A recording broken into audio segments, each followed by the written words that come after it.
Oh my God, anyari sa lips ko!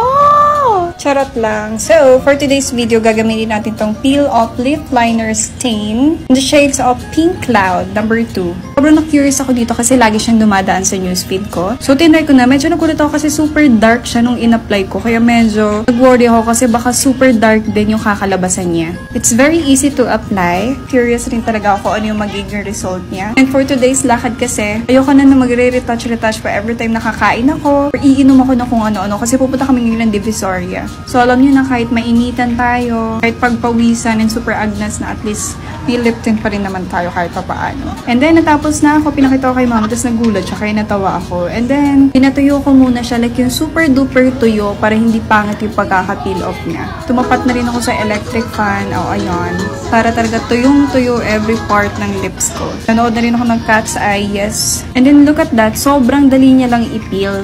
Tapos, very satisfying, guys. Hindi siya masakit. Nakaka-addict siya gawin araw-araw. Sobra. Tapos, ang kinaganda pa dito, long-lasting talaga siya. Transfer-proof, highly pigmented, smudge-proof, waterproof. Kasi papakita ko talaga sa inyo. Mga 8 AM ko siya in-apply. Pero up until now, na 8 PM na, andun pa rin siya. Though, di na siya ganun super kapula. Pero at least, meron akong lip tint, hindi ako maputla.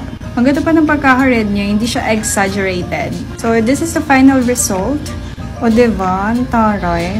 Hindi ka na lagi magre-reapply pa. Tapos ayan, tinry kong i-kiss-kiss. Talaga naman kiss-proof din siya. So this is enriched in vitamin E. Ang lakas maka-fresh kahit everyday mo siyang gamitin. Tinry ko rin siya kung magkakaroon naman siya yung pisngi ko pero walang anything na stain. Nagustuhan nga rin ng kapatid ko kaya gusto niya mag-add ng other shade. Perfect sa skin tone niya. Yun lang.